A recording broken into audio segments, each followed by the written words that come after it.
하나님과의 관계가 먼저 바로 세워질 때, 그리고 우리가 이웃을 참으로 섬길 수 있다는 거예요. 바로 오늘 1만 달란트를 통해서 예수님이 깨닫게 해주는 건 은혜입니다. 은혜. 우리가 얼마나 큰 은혜를 받고 있는가. 여러분, 구원은 싸구려가 아닙니다. 여러분이 구원받았다는 것은요, 싸구려가 아니에요. 받아도 되고 안 받아도 되는 게 아니라니까요. 그리고 우리에게 오신 복음, 예수님은요, 싸구려가 아니에요. 정말로 귀한 거, 절대 놓치지 말아야 되고 잃어버리지 말아야. 예배받기 합당하신 하나님 아버지, 오늘 이 밤에도 주님의 은혜를 사모하며 또 주님 주실 은혜를 기대하며 또 주님의 말씀 앞에 선 우리들을 주님 기억하시고 말씀을 통해 만나주시고 기도를 통해 응답받는 믿음의 귀한 시간 되게 하여 주시옵소서.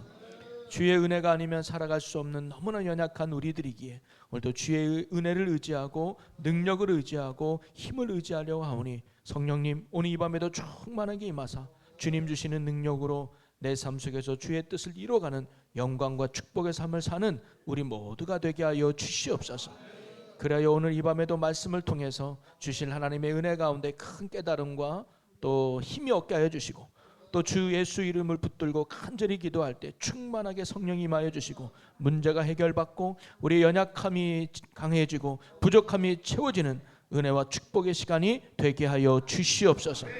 특별히 오늘도 사랑하는 자녀들이 말씀을 사모하며 예배를 사모하며 주님 앞에 엎드립니다. 오늘도 사모하는 영혼을 만족해 하시고 주린 영혼을 채우셔서 주님으로 말미암아 주님이 기뻐하는 모습으로 세워지는 은혜와 축복의 자녀들이 되게 하여 주시옵소서. 종이 오늘도 말씀을 들고 섰습니다. 사람의 말이 아닌 하나님의 말씀이 온전히 선포되게 하시고 전하는 자나 듣는 자가 말씀 앞에 아멘하며 하나 되는 믿음의 시간 되게 해 주시옵소서. 감사 영광을 주께 돌리며 예수님의 이름으로 기도함나이다. 아멘. 할렐루야. 오늘 이 밤에도 하나님의 은혜를 사모하고 말씀을 사모하며 금요 성령 기도에 나오신 여러분 한 분 한 분에게 오늘도 살아계신 하나님의 큰 은혜와 평강이 함께 하시기를 주님의 이름으로 간절히 축원합니다. 특별히 이번 한 주가 성경 통독 학교라 가지고 일주일 동안 월요일 오전 9시부터 내일 오후까지 구약 신약을 다 성경을 통독하는 교회학교 성경학교로 일독을 하는데, 거기에 참여한 학생들이 오늘 금요 기도에 같이 참여한 것 같아요. 물론 억지로 온 표정인 거 압니다만은, 여러분 은혜는 억지로 와도 하나님의 은혜가 있어요. 여러분 구레네 시몬이 억지로 십자가 지고 가다가 주님 만나고 변화돼서 큰 일꾼 됐거든요.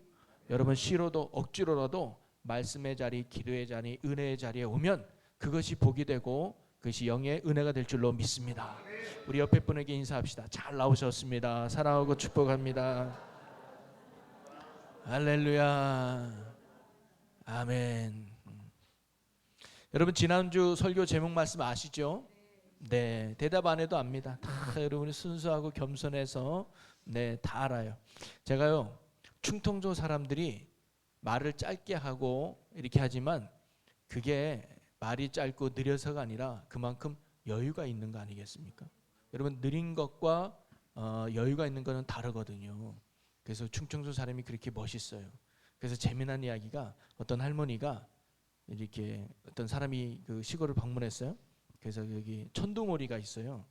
그래서 아이고 할머니 천둥오리가 예쁘네요. 아 저거 좀 팔아달라고. 그래요? 그러면 어떻게 5천이면 파시겠어요? 냅둬 저러다가 그냥 지내게. 아 그러면 8천이면 파시겠어요? 냅둬 그냥 죽으라 놔두지. 10,000원에 파시겠어요? 그러면 뭐 사가든가 말든가. 그게 충청도 사람인데 웃자고 한 얘기인데 표정이 영 아닌 것 같아서. 감사합니다. 예. 할렐루야.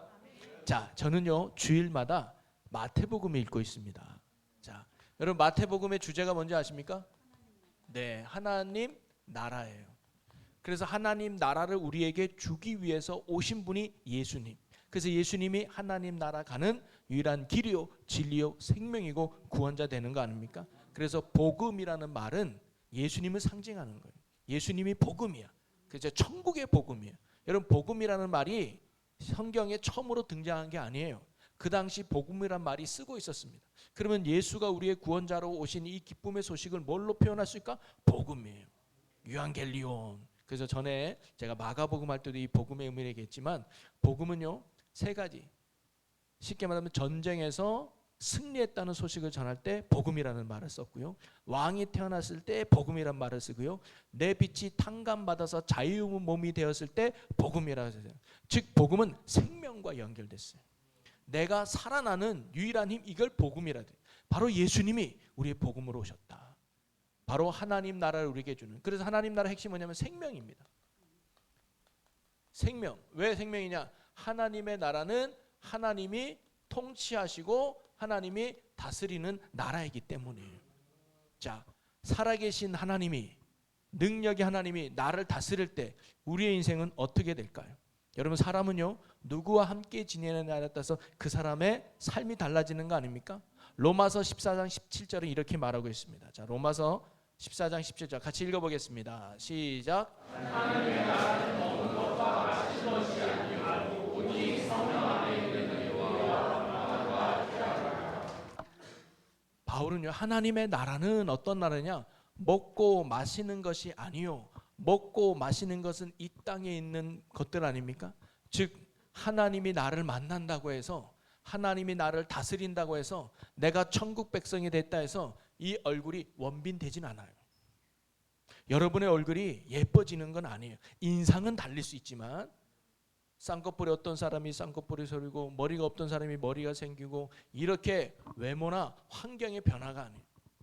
갑자기 또 머리가 IQ가 100인 사람이 150이 되고, 키가 150인 사람이 2m 되고, 이렇게 이 세상의 조건이나 환경에 변화 있는 것이 아니라 하나님의 나라는 성령 안에서, 즉 성령이 우리 안에 오셔서 의와 평강과 희락을 누리는 삶에 있는 줄로 믿으시기를 바랍니다. 즉 성령이 우리 안에 오셔서 우리를 이러한 삶으로 만들어 가신다는 거예요. 의는 뭘까요? 의로움이라고 말할 수 있죠. 즉 죄를 멀리하고 하나님이 선하시고 기뻐하시고 온전한 뜻이 무엇인지를 분별하며 하나님이 원하는 삶을 살아갈 수 있는 힘이 우리 안에 생기는 거예요. 죄를 이기는 힘이라고 말하는 게 더 쉬울 것 같습니다. 그래서 성령이 우리 안에 오시면 성령의 조명이라 그러죠. 죄인지 몰라요. 그래서 신앙이 처음에 들어가면요, 내 안에 오면 뭐부터 하느냐? 전에는 죄가 아닌 것이 이제는 죄로 깨달아져요. 전에는 예배 빠져도 아무 문제 없었어. 양심도 없었어. 그냥 뭔가 약속이 있거나 일이 있으면 예배 빠지는 건 괜찮아. 근데 내 안에 믿음이 들어가고 성령이 내 안에 역사하면 예배 빠지는 게 잘못됐구나는 걸 깨닫게 되는 거예요. 그게 성령이 내 안에서 깨닫게. 야, 전에는 거짓말하는 거 한 대 맞으면 2대 때리는 게 정당하고요, 불법을 행하고 불의를 행하는 건 이 땅을 살아가는데 좋은 지혜인 줄 알았어요. 그런데 성령이 내 안에 오니까 그게 나쁜 것임을 깨달아요. 그래서 그것을 멀리하고 싶은 내 마음에 생기는 거, 그게 의로움입니다. 그리고 하나님이 선한 것을 행할 줄 알아요. 전에는 가난한 사람을 봐도 아무렇지 않았는데 이제는 그런 사람 보면 왠지 불쌍해 보여. 그래서 내가 힘이 되면 돕고 싶은 마음이 생기는 거예요. 그게 성령이 우리 안에 오는 역사입니다. 교회 안에도 마찬가지입니다. 전에는 내가 예배만 드리고 갔던 사람이 이제 성령이 내 안에 오면 교회에서 무슨 행사가 있거나 교회에서 무슨 섬기는 일이 있으면 동참하고 싶은 마음이 생기는, 하고 싶은 마음이 생기는, 그것이 성령이 내 안에 오셔서 하시는 역사입니다. 그래서 의로움을 따라요. 그 다음에 평강은 뭐냐? 마음의 안정, 두려움이 떠나가고 염려가 떠나가고 내 마음에 평강이 오는 거예요. 골리앗이라고 하는 큰 문제가 닥쳤을 때 다른 사람들은 두려움과 근심과 걱정 속에 있었지만 믿음의 사람, 하나님의 통치를 받는 다윗은 골리앗 앞에 두려워하지 않았습니다. 담대했습니다. 그 안에 평강이 있었기 때문이죠. 그가 아무리 10여 년 동안 도망자 신세가 됐다 할지라도 두렵지 아니하고 담대할 수 있던 이유는 하나님이 그를 통치하시고 다스리고 있었기 때문입니다. 그래서 정말로 하나님 나라에 사는 사람에게 나타나는 건 감사예요. 어떤 일이 있어도 감사. 그 다음에 세 번째가 뭐예요? 희락입니다. 희락은 뭐냐면 그냥 시시때때로 이렇게 바보처럼 웃는 게 아니라 세상이 줄 수 없는 기쁨이 내 안에 있는 거예요. 그래서 표정이 살아나요.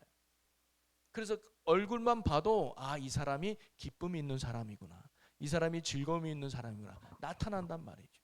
그래서요, 또 하나 데살로니가전서 5장 16절에서 18절에서 이렇게 말합니다. 우리 같이 한번 읽어볼까요? 항상 기뻐하라, 쉬지 말고 기도하라, 범사에 감사하라. 이것이 그리스도 예수 안에서 너희를 향하신 하나님의 뜻이니라. 하나님의 뜻, 하나님이 내 안에 오셔서 나를 다스리면서 뭐예요? 항상 기뻐하고 쉬지 말고 기도하고 범사에 감사하는 거. 이거와 똑같은 거예요. 항상 기뻐하는 건 뭐예요? 항상 내 안에 기쁨이 있어요. 여러분 항상 기뻐할 수 있습니까? 근데 항상 기뻐하래요. 너네 기뻐했으면 좋겠다. 이게 말한 게 아니니까 하나님이 범사에 감사했으면 좋겠다 아니에요. 범사에 감사해래요. 그리고 쉬지 말고 기도하라. 쉬지 말고 너희들이 기도했으면 나는 너무 좋겠다. 이게 아니라 쉬지 말고 기도하라는 거예요. 우리 그렇게 살아갈 수 있습니까? 근데 하나님이 뜻이래요. 뭐 안에서? 그리스도 예수 안에서 너희를 향하신 하나님의 뜻이니라. 즉 예수 그리스도를 통해서 하나님의 나라가 이루어지는 성도에게 나타나는 삶이 뭐예요? 항상 기뻐할 수 있고 쉬지 말고 기도할 수 있고 범사에 감사할 수 있는 삶을 사는 거예요. 이게 의와 평강과 희락인 줄 믿으시기 바랍니다. 이게 천국이고 천국의 삶이에요. 그래서 구원이라는 것은요, 죽어서 얻어지는 것이 아니라 이미 이 땅에서 시작된 나라인 줄로 믿으시기 바랍니다. 예수 그리스도를 믿고 그분을 내 주로 영접하면 성령이 우리 안에 오시면 말미암아 그때부터 하나님이 내 인생을 다스려 주는 거예요. 그러면서 여러분의 삶에 이런 하나님의 나라를 누리는 축복이 있기를 주의 이름으로 간절히 소망합니다. 그러면서 예수님은요 18장에 가서 그럼 이렇게 하나님의 나라를 누릴 수 있는 하나님 나라의 합한 자가 누군가를 우리에게 가르쳐줘요. 그래서 예수님이 뭐냐면 천국에서 큰 자가 누구냐라고 말씀하시죠. 제자들이 야 내가 예수님의 오른편이야 아니야 내가 오른편이야 서로 누가 높냐라고 따질 때 예수님이 너네 천국에서 누가 큰 자인 줄 아냐라고 예수님이 가르쳐줘요. 그래서 천국에는 큰 자는 천국에도 레벨이 있고 차별이 있다는 말씀이 아니라 누가 하나님 나라에 합당한 사람이냐, 누가 이 땅에서 이런 하나님의 통치를 통해서 성령 안에서 이와 같은 삶을 누릴 수 있느냐라는 예수님의 가르침입니다. 그러면서 예수님이 몇 가지 이야기해 주시죠. 그래서 1절부터 14절 첫 번째는 뭐예요? 자기를 낮추는 사람, 그래서 겸손한 사람, 그리고 어린아이 하나를 영접하는 사람. 이거 뭐예요? 섬길 줄 아는 사람. 하나님 나는 주님 앞에 아무것도 할 수 없습니다. 나는 너무나도 부족한 자입니다를 깨닫고 전적으로 하나님만을 의지할 수 있는 사람을 하나님이 뭐예요? 이와 같이 함께 하시고 역사하신다는 거예요. 내가 좀 지식이 있어도, 내가 좀 돈이 있어도, 내가 좀 세상에 권력이 있어도 이거 가지고 세상 사람들한테 떵떵거리며 군림하는 것이 아니라 하나님 앞에 낮아져서 나보다 남을 낮게 여길 줄 아는 겸손한 삶을 살아가는 사람에게 하나님이 뭐예요? 다스리고 인도하시고 역사해 주신다는 거예요. 그리고 어린아이 하나, 그 당시 무시받고 천대받던 지극히 작은 자 하나라 할지라도 그를 사랑하고 섬겨줄 줄 아는 것이 예수님을 영접하는 거랬습니다. 그게 믿음의 삶임을 예수님이 가르쳐 주셨죠. 그러면서 15절에서 20절까지는 이렇게 지극히 작은 자 하나가 소중함을 예수님이 말씀하시면서 한 사람도 잃지 않는 것이 하나님의 뜻이다 그러면서 자신에게 잘못한 사람이 있다면 그 사람을 그냥 정죄하고 비난하고 멀리하는 것이 아니라 그를 최소한 3번까지는 찾아가서 그 사람을 뭐예요? 사랑으로 권면해라. 그리고 그를 용납해줘라. 그래서 그를 잃어버리지 말아라 라고 한 영혼의 소중함을 예수님이 가르쳐 주셨잖아요. 자, 이 말을 듣고 우리가 주일날 나눠봤던 21절에서 35절까지 베드로가 등장을 합니다. 이렇게 예수님 잘못한 사람이 있으면 이렇게 사랑으로 3번, 처음에는 내가 혼자 가고 그 다음에는 2사람 데리고 가고 그래도 안 들으면 교회에다가 얘기해서 그 사람이 잘못을 깨닫고 다시 은혜 안에 와서 믿음 생활 잘할 수 있도록 그를 도와줘야 되는데 베드로가 말합니다. 그러면 예수님, 형제가 내게 잘못을 했다면 3번이 아니라 7번까지 용서해 주면 되겠습니까? 라고 물어봐요. 유대인의 율법에는 3번까지 하라고 가르쳐줬는데 베드로는 여기에서 더 나간 거예요. 3번에 2번인 6번뿐만 아니라 거기에 1번 더해가지고 7번 정도 사람을 용서하면 저는 천국에서 큰 자 아니겠습니까? 이렇게 말하는 거죠. 그러면 하나님이 나 정도는 기뻐하지 않겠습니까? 하나님이 나 정도는 축복하지 않겠습니까? 라고 나름 자랑하고 싶었던 것 같아요. 여러분 사실 7번도 쉬운 건 아니지 않습니까? 근데 예수님이 뭐라고 대답해요? 자, 마태복음 18장 22절입니다. 같이 읽겠습니다. 시작.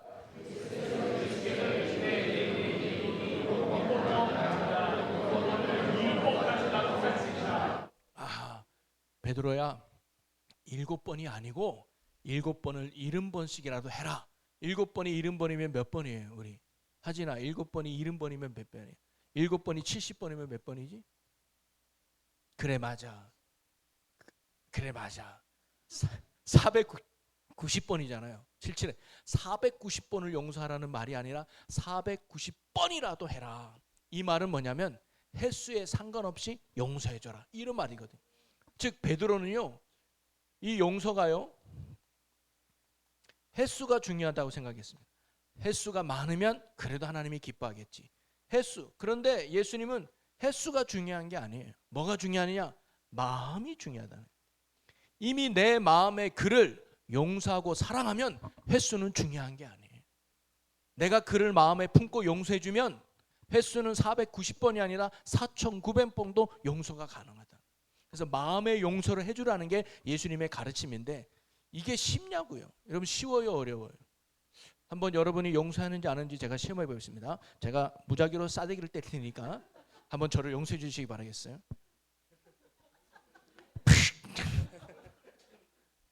안 때렸어요. 여러분, 490번이나 4번도 사실 똑같은 죄나 여러 가지 죄 하는 거 쉽지 않죠. 근데 예수님은 하라는 거예요. 그렇게 해주라는 거예요. 그게 하나님 나라의 큰 자고 그게 하나님 나라의 합당한 자임을 예수님이 이야기해요. 자, 그러면서 예수님은 한 가지 비유를 들지 않습니까?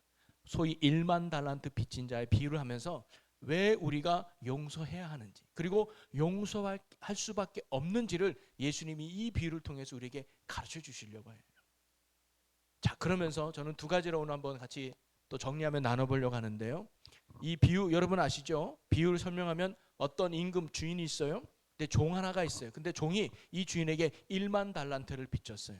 여러분, 1만 달란트는 그 당시 오늘날로 계산해 보니까 4조 9천억 원. 제가 그랬죠. 4조 9천억 어느 정도냐? 1초에 5만 원씩 세. 5만 원, 5만 원. 이렇게 셌을 때 몇 년 걸리냐? 3년하고도 16일. 여러분이 꼬박 잠도 안 자고 밥도 안 먹고 화장실도 안 하면서 쉬지 않고 3년 16일 동안 5만 원씩을 매일 할초에 한 장씩 셨을 때 가질 수 있는 돈이 3조 9천억이에요. 이거는 소위 말하면 절대로 내 힘으로 갚을 수 없는 어마어마한 빚을 이야기하는 거예요. 자, 그런데 그날이 종이 빚을 갚아야 될 날입니다. 주인이 불렀습니다. 자, 오늘 1만 달란트 내야 되는데 너 있느냐? 종이 말합니다. 없는데요? 그럼 너 당장 감옥에 가야지. 네 몸을 팔아서라도, 아내를 팔아서라도, 네 자녀를 팔아서도, 네가 가지고 있는 모든 것을 팔아서라도 이 빚을 갚아라. 네가 갚지 못하면 너는 오늘 감옥에 들어가서 평생 감옥에서 썩을 줄 알아. 근데 종은요, 내 몸을 팔아도, 아내를 팔아도, 내 자녀를 팔아도, 내가 가지고 있는 모든 것을 팔아도 절대로 그 빚을 갚을 수 없는 형편에 있었어요. 자, 그러면은 이 종이 해야 할 일은 뭘까요? 할 수 있는 일은 뭘까요? 그냥 주인 뒷다리 붙잡고 봐달라고 사정하는 수밖에 없어요. 그 방법이 없잖아요. 그러니까 주인님 죄송합니다. 제가 아무리 노력해도 그 빚 갚을 수 없어요. 제발 저를 불쌍히 여겨주세요. 참아주세요라고 한 거예요. 근데 그 말을 이 주인이 듣고 그 종을 불쌍히 여긴 거예요. 그래, 니는 그 빚을 갚을 형편이 안 되지. 맞아. 딱 네가 보니까 감옥에 한 형편인데 그래, 불쌍히 여겨서 내가 네 빚을 없이 해줄게 하면서 여봐라, 이 종의 빚을 탕감해 주어라 하면서 그 빚을 없애준 거예요. 그러니까 이 종은 사실 살아가는 모든 이유가 그 빚 갚는 이유뿐이었는데 그 빚을 탕감받으니까 얼마나 마음이 기쁘겠어요. 너무나 자유를 느끼면서 소위 할렐루야 외치면서 그 주인의 집에서 나온 거예요. 너무 기쁘게. 근데 나오다 보니까 옛날에 자기에게 돈을 빌렸던 친구를 만난 거예요. 나무개네? 맞아. 네가 나한테 100데나리온을 빚졌는데, 여러분 100데나리온은 800만 원 정도 되는 금액이에요. 적은 돈은 아니죠, 우리에게 따지면. 근데 4조 9천억에 비하면 너무나 적은 돈이잖아요. 800만 원 빚진 동료를 만난 거예요. 그랬더니 갑자기 멱살을 잡더니 너 오늘 내 빚을 갚기로 했는데 왜 안 갚아? 그러는 거예요. 그러니까 그 친구가 미안해. 나도 열심히 했지만 이만한 돈을 얻지 못해서 제발 나를 참아주고 불쌍히 여겨줘. 용서해줘. 그런 거예요. 근데 이 종은 어떻게 했을까요? 봐줬을까요? 안 봐줬을까요? 우리 한인이 같으면 봐줘야 돼? 안 봐줘야 돼? 봐줘야 돼? 할렐루야. 우리 영이 봐줘야 돼? 안 봐줘야 돼? 영이 봐줘야 돼? 안 봐줘야 돼? 안 봐줘야 돼? 봐줘야 돼. 여러분, 우리 제1교회 아이들 수준이 이 정도입니다. 봐줘야 된대요. 근데 그 종은 안 봐줬네? 야, 800만 원 갚아야지. 너 갚을 때까지 감옥에 갇혀. 하면서 그 친구를 감옥에 가둔 거예요.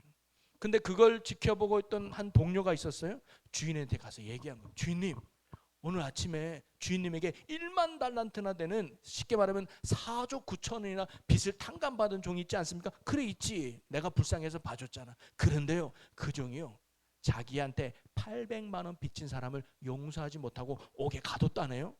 이 말을 들은 주인의 마음은 어땠을까? 어땠을 것 같아요, 사랑은? 어이없지. 그래, 어이없죠. 어이없지. 내가 4조 9천만 원을 없애줬는데 고작 800만 원 때문에 옥에 가도 이 어이없는 왕이 그 종을 불렀어. 불러가지고, 얘야, 내가 네가 사정하기에 내가 너를 불쌍히 여겨서 네 빚을 탕감해 주었거늘 어찌 너는 고작 800만 원 빚진 친구를 불쌍히 여기지 않았느냐? 괘씸하다. 여봐라, 이 친구가 옥에 가둬서 빚을 갚을 때까지 나오지 못하게 해라 하면서 그 친구가 옥에 딱 갇히면서 쇠고랑을 붙잡고 용서해 주세요 여우 하면서 이야기는 끝납니다. 자, 예수님이 이 비유를 통해서 우리에게 뭘 가르치려고 했을까요? 저는 결론은 이겁니다. 핵심은 뭐냐면, 용서의 열쇠는 어디 있느냐? 은혜에 있다는 거예요. 은혜. 이게 중요해요. 우리가 다른 사람을 용서할 수 있는 이유는 다른 데 아니라 내가 은혜 받은 자임을 잃어버리지 않을 때, 그때 우리가 상대방을 용서할 수 있다는 가르침이거든요. 자, 그러면서 우리가 이 비유 통해서 두 가지를 한번 살펴보겠는데, 우리는 누구냐? 빚진 종이라는 거예요. 1만 달란트 빚진 종이 사실 누구냐? 저와 여러분들이에요. 무슨 빚을 졌을까요? 저와 여러분은 죄의 빚을 진 거예요. 죄의 빚. 그래서 이 1만 달란트 빚진 종은 이 빚을 못 갚으면 감옥에 갇혀야 돼요. 우리도 이 죄의 빚을 못 갚으면 뭐예요? 지옥 가야 돼요. 사망이에요. 그런데 중요한 건 우리가 이 빚을 갚을 수 있어요? 없어요. 스스로는 절대로 이 빚을 갚을 수 없는 양이 죄의 빚이에요. 이 세상 누구도 죄에서부터 우리를 구원할 수가 없어요. 여러분, 성철스님 아시죠? 옛날에 앉아가지고 7년 동안 돌을 닦았던 분이에요. 그래서 이분이 돌아가셨을 때 매스컴에도 나왔죠. 근데 이분이 마지막 돌아가실 때 남긴 말이 뭡니까? 산은 산이고 물은 물이다. 이거는 5살짜리 아이도 아는 말이에요. 근데 이분이 이 말을 한 이유는 뭘까? 내가 아무리 7년 동안 돌을 닦고 노력해도 세상에 내 힘으로 바꿀 수 있는 건 아무것도 없다. 이 말은 뭐냐면, 내가 이 죄를 이기려고 내 안에 있는 미움, 내 안에 있는 욕망, 내 안에 있는 욕심, 시기, 질투, 이런 죄의 뿌리를 내가 정말로 없애려고 노력했지만 내 힘으로 없앨 수 없구나. 여전히 산은 산이고 물은 물대로 있다는, 여전히 나는 죄인이구나라는 사실을 그분이 고백한 거예요. 여러분, 우리가요, 아무리 신앙생활을 해도요, 우리가 착하게 살아도 우리는 죄인이고, 아무리 선을 많이 베풀어도 우리는 죄인이에요. 우리는 이 죄의 뿌리를 결코 물리치거나 없앨 수 없어요. 1만 달란트 빚진 종이 오늘 우리를 의미하는, 절대로 우리 힘으로는 천국 갈 수 없고, 우리 힘으로는 하나님 나라 갈 수 없고, 우리 힘으로는 하나님을 만날 수도 없는 죄인이다. 그게 첫 번째 가르침입니다.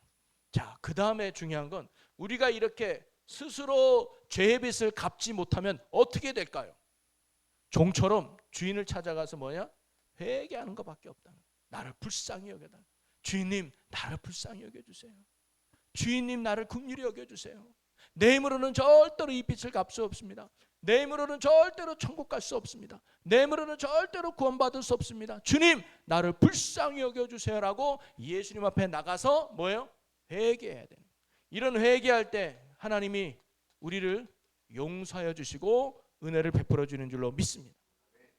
오늘 종도요, 주인 앞에 이렇게 얘기하죠. 18장 26절에 보니까, 그 종이 엎드려 절하며 이르되 내가 참으소서 다 갚으리이다 하거늘.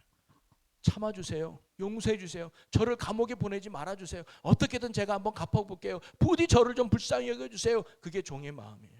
여러분, 예수님이요 이 땅에 오셔서 3년 동안 공생애를 할 때 많은 병자를 고치고 많은 기적을 행했습니다. 그런데 병자를 고칠 때 공통점 중에 하나가 뭐냐면 그들이 주님 앞에 나와서 긍휼히 여겨달라고 간구할 때 예수님이 그들을 불쌍히 여기셨다는 거예요.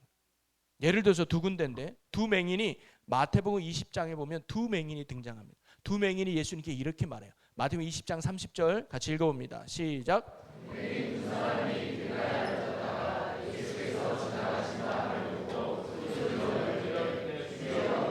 불쌍히 여기소서 다윗의 자손이여. 오늘 이 종과 같이 내 힘으로는 이 병 고칠 수 없습니다. 내 힘으로는 이 일을 감당할 수 없습니다. 예수님 나를 좀 불쌍히 여겨주세요. 그랬더니 예수님이 이렇게 말합니다. 34절 읽어봅니다.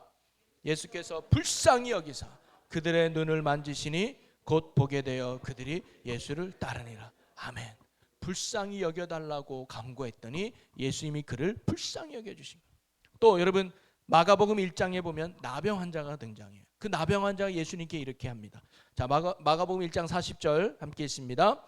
한 나병 환자가 예수께 와서 꿇어 엎드려 간구하여 이르되 원하시면 저를 깨끗하게 하실 수 있나이다. 꿇어 엎드려 간구했다는 게 뭐예요? 불쌍히 여겨달라는 거예요.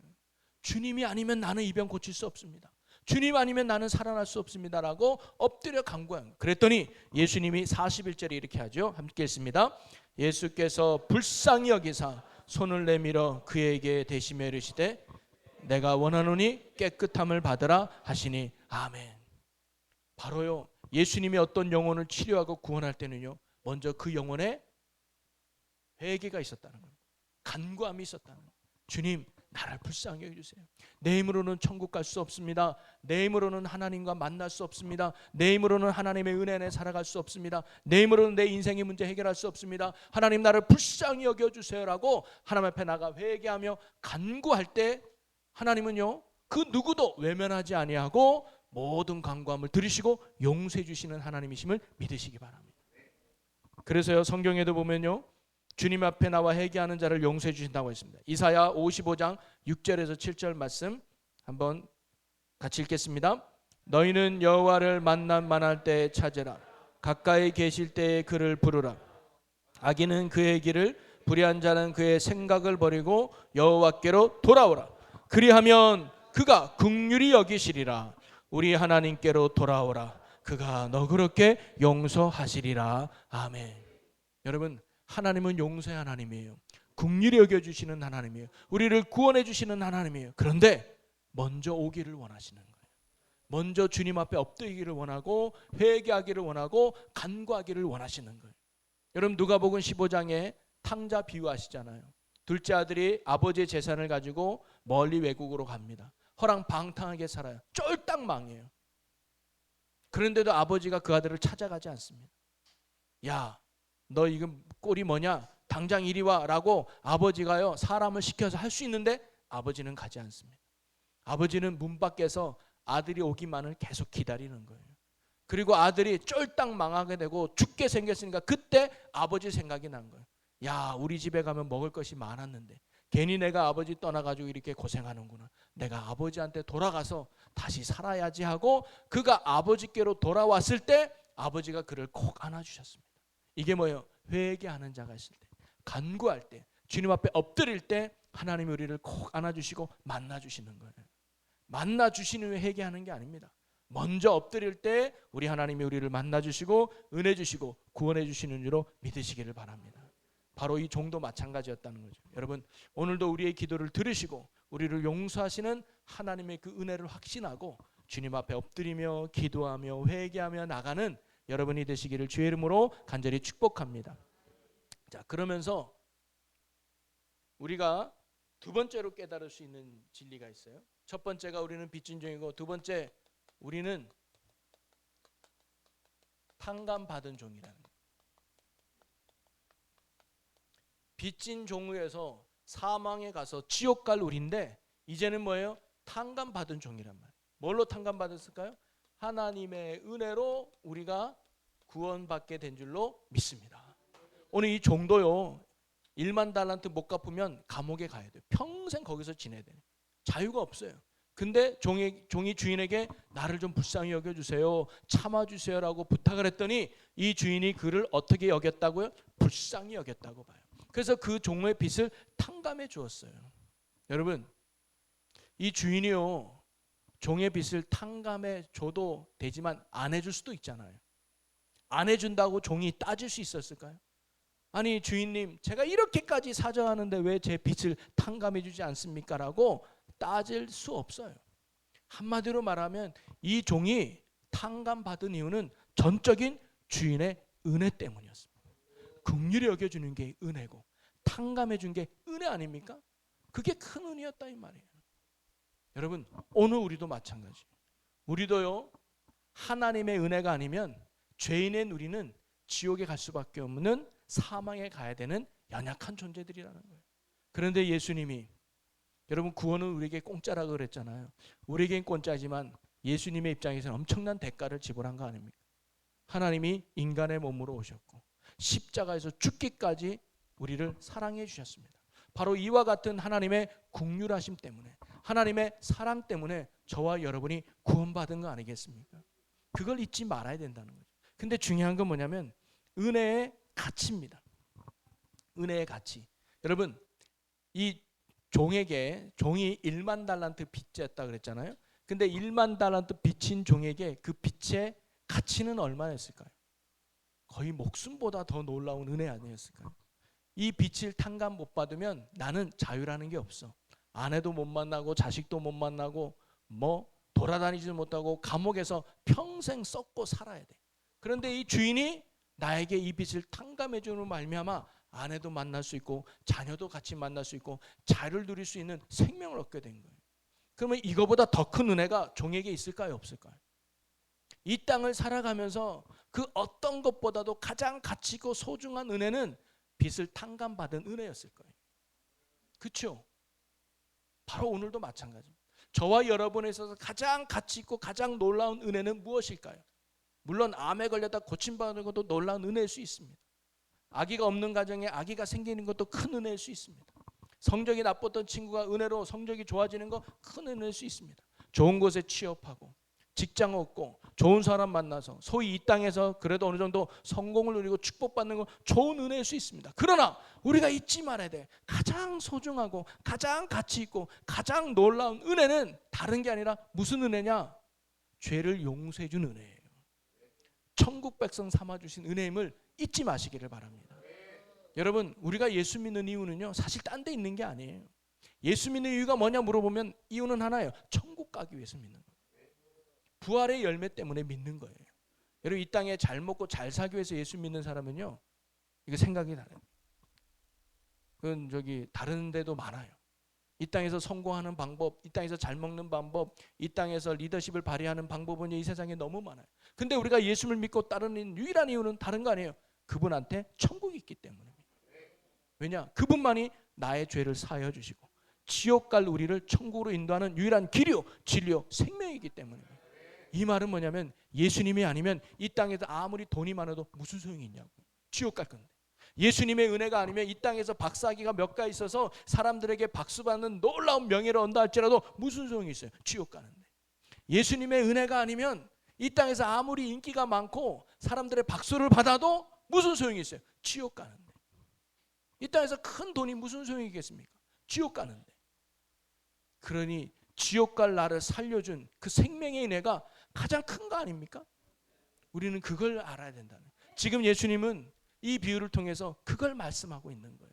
네가 얼마나 큰 빚을 탕감받았는지 아느냐.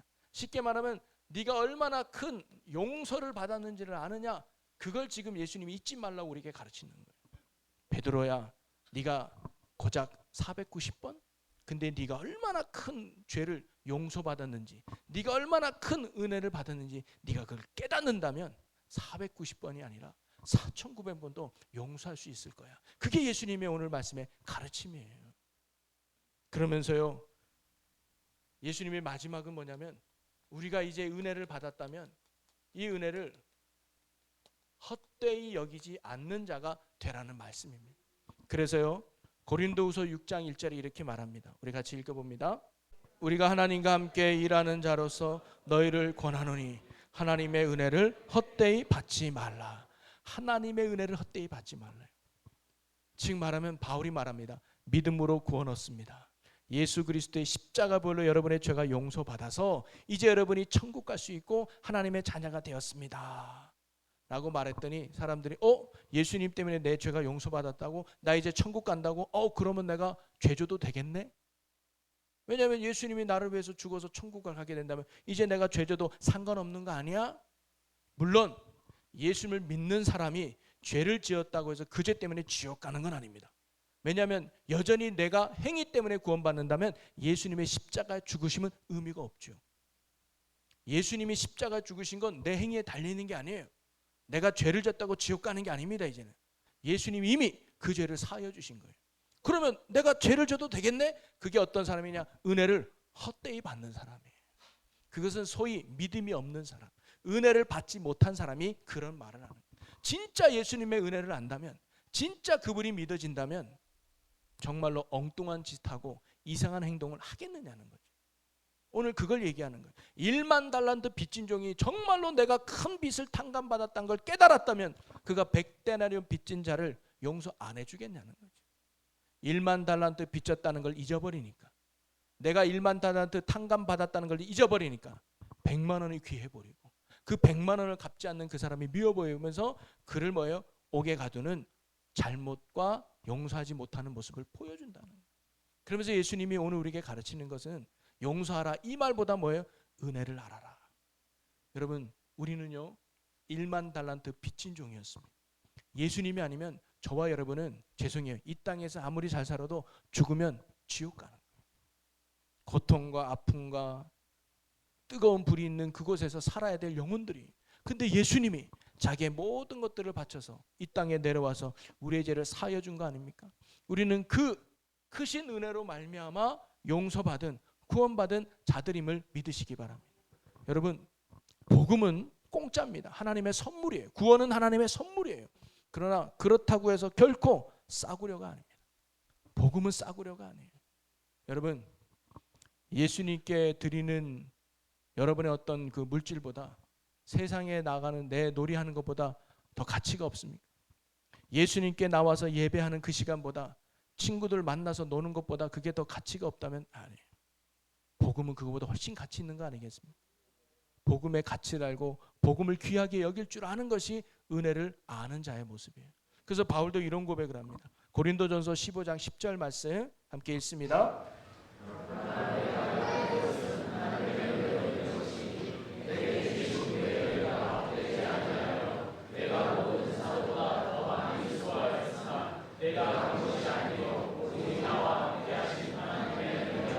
네, 바울이 말합니다. 내가 다른 사도들보다 더 많이 수고하고 헌신한 이유를 아느냐? 내가 왜 목숨 걸고 복음 전하고, 내가 왜 목숨 걸고 교회 거축하고, 내가 왜 목숨 걸면서 다른 영혼을 위해서 애쓴 줄 아느냐? 돈이 돼서가 아니다. 그게 사람들에게 박수 받아서가 아니라 하나님의 내게 은혜 주신 것 때문이다. 그 은혜가 헛되지 않기 위해서. 왜냐하면 예수님은 나 하나 살리겠다고 십자가에 돌아가셨는데, 하나님은 나 하나 살리겠다고 독생자 예수를 이 땅에 보내셨는데, 예수님은 나 하나 살리겠다고 그 고통의 십자가를 묵묵히 견디셨는데, 내가 뭐라고, 내가 이 땅에서 뭘 얻겠다고 희생을 포기하고 헌신하는 걸 두려워하며 살아갈 수 있겠는가? 내가 그 은혜가 헛되지 않기 위해서 나는 그 다른 사람보다 열심히 하는 거야. 그러니까 바울도 자랑할 게 없는 거예요, 그 은혜에 비하면. 물론 여기 금요일에 나오신 분들은 다 열심히 하시는 분들이에요. 정말 칭찬하고 정말 하나님께 자랑하고 싶은 분들입니다. 그런데 교회 안에 어떤 분들 그러죠. 뭘 부탁하면 바빠서 못해요. 뭘 부탁하면 아예 저는 그거 싫어해요. 뭘 부탁하면 아예 목사님 그건 제가 아닌 것 같아요. 뭘 뭐라 하면 아유 그건 제가 좀 바빠서, 제가 이런 일이 있어서. 여러분, 하나님을 위해서 드리는 시간이 그렇게 아깝습니다. 하나님을 위해서 헌신하는 그 시간이 그렇게 아깝습니다. 하나님을 위해서 드리는 나의 모든 노력이 그렇게 억울합니까? 아니에요. 주님의 그 은혜를 안다면, 주님의 그 사랑이 안다면 우리가 드리는 물질, 우리가 드리는 헌신, 우리가 드리는 애씀 아까울 게 하나도 없는 거예요. 그분의 베푸신 은혜에 비하면 나는 드리는 거 아무것도 아니네. 바울의 고백이 그거 아닙니까?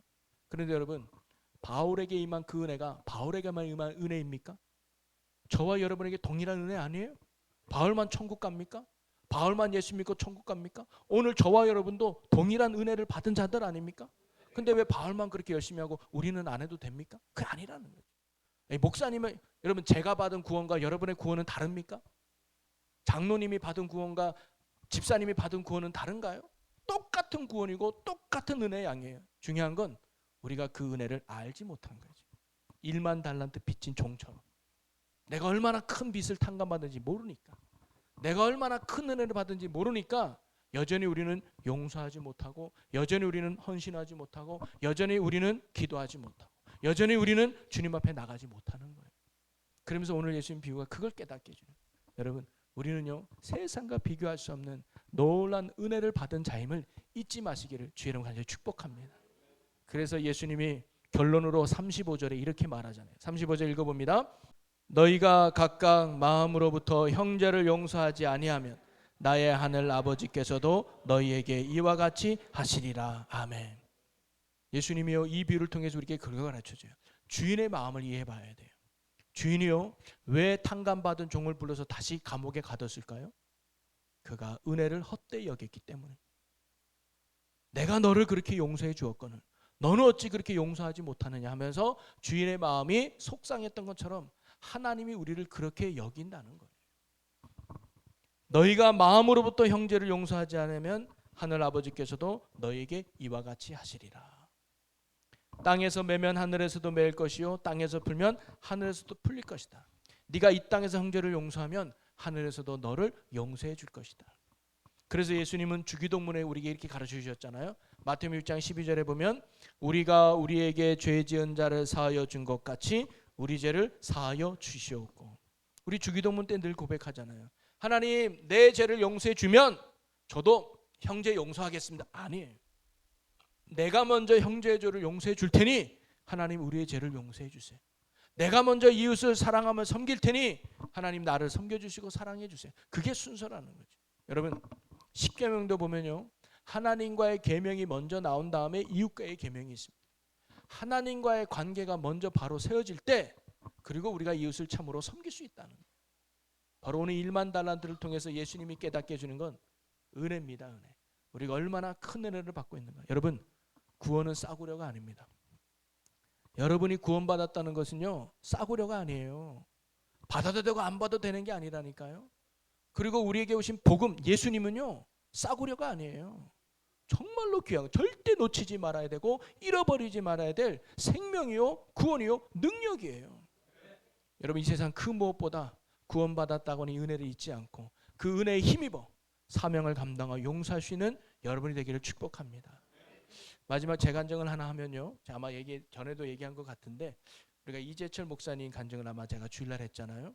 그 사모님이 그렇게 못난 그 남편 때문에 죽고 싶었지만 그래도 그렇게 용서할 수 있던 이유는 은혜 때문이었습니다. 그 사명 때문에, 그 십자가 사랑 때문에 끝까지 남편을 포기하지 않았더니 그 남편이 나중에 변화돼서 훌륭한 목사님이 되신 거죠. 제가 전도사 때의 예였습니다. 제가 첫 교회를 부임을 했는데 전도사 아마 아이들이 한 10명 정도 되는 아이들 나름대로 열심히 해보겠다고 이 아이들에게 엄청 정성도 썼고 간식도 사주고 예배 1시간 전부터 차량 운행도 막 전화해가지고 하고 오면 막 반갑게 맞아주고 그 다음에 찬송도 제가 하고 설교도 하고 끝나면 잘 가라고 막 하는데 애들의 반응은요 돌을 쳐다보듯이 뭐 인사해도 찬송을 불러도 그냥 뭐 멀뚱히 쳐다보기만. 이게 한 6개월 지나니까 제 마음에 억울함이 막 생기는 거예요. 그래서 하나님 앞에 가서 제가 새벽에 기도하는데 그런 기도는 하나님 저 너무 억울해요. 아니 이 아이들이 나한테 뭘 해준 게 있다고 내가 이 아이들한테 이렇게 굽실거리며 사탕 발림을 해야 됩니다. 그게 너무 억울한 거예요 제가. 아니 이들이 뭐 전사님 감사해요 하면 내가 할 만하겠는데 나를 뭐 꺼다놓은 보디자름 좀 쳐다보고 인사해도 받지도 않고 나는 뭔가 열심히 했는데 얘들은 전혀 반응이 없으니까 화가 나. 내가 왜 이렇게 헌신해야 되지? 내가 왜 이렇게 얘들을 섬겨야 되지? 억울한 생각이 드는 거예요. 그래서 하나님 앞에 하나님 나 너무 억울해요. 내가 왜 얘들한테 이렇게 됩니까? 라고 막 눈물로 기도할 때 하나님이 동영상을 하나 봐요. 역시 하나님은 그 시대에 맞춰서 우리에게 역사해. 기도하는데 한 30m, 50m 되는 그 먼 거리에서 언덕길에 예수님이 십자가를 딱 지고 올라가는 장면이 딱 보이는 거예요. 그러면서 예수님이 한마디 합니다. 너도 그랬잖아. 이렇게. 내가 그런 거예요. 예수님이 그 십자가 지면서 나를 위해서 그렇게 십자가를 지고 너를 위해 희생하고 헌신하는데 너도 모르고 네 멋대로 살았잖아. 너도 그 사랑 모르고 네 마음대로 살았잖아.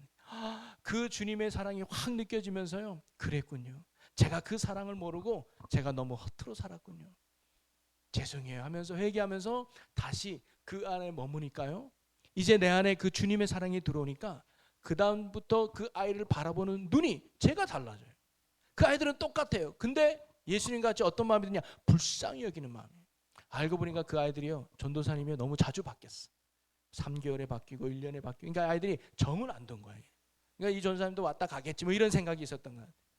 그러면서 6개월 되면요. 걔들이 뭐 반응을 하든 안 보이든 저는 그냥 걔들이 사랑스러운 거예요. 그래서 막 사랑으로 섬기고 했더니 3개월, 4개월 지나니까 애들이 말을 걸기 시작하고 그리고 같이 있고 싶어하고 표정도 달라지면서요. 그래서 거기에서 5년이 있으면서 굉장히 참 즐겁게 또 부흥도 시키고 은혜롭게 사역했던 경험이 있습니다. 저는 지금도 사역할 때 그런 마음으로 하고 싶어요.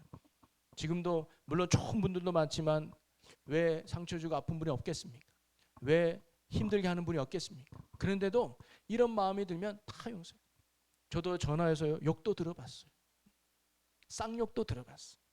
근데 전혀 미워하는 마음이 안 들어요. 예. 전화해서 욕해도 됩니다, 여러분. 예, 괜찮아요. 전혀 상처가 되지 않아요. 오히려 감사해요. 그런 얘기를 해주니까.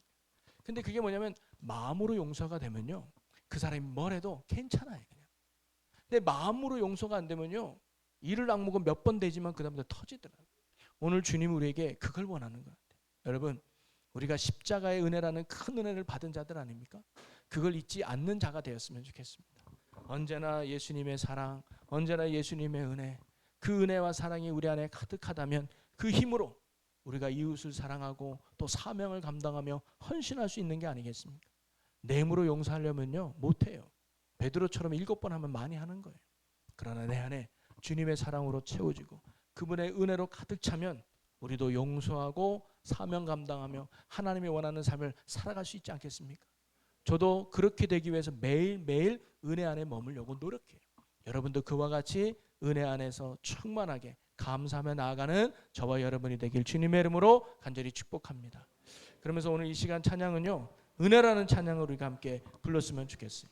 우리가 얼마나 하나님의 은혜 안에서 누려왔는지를 깨닫고 하나님 내가 이 은혜를 잊지 않고 그리고 이 은혜를 헛되지 않게 살아가는 자가 되겠다는 그런 사모하는 마음으로 찬양합니다.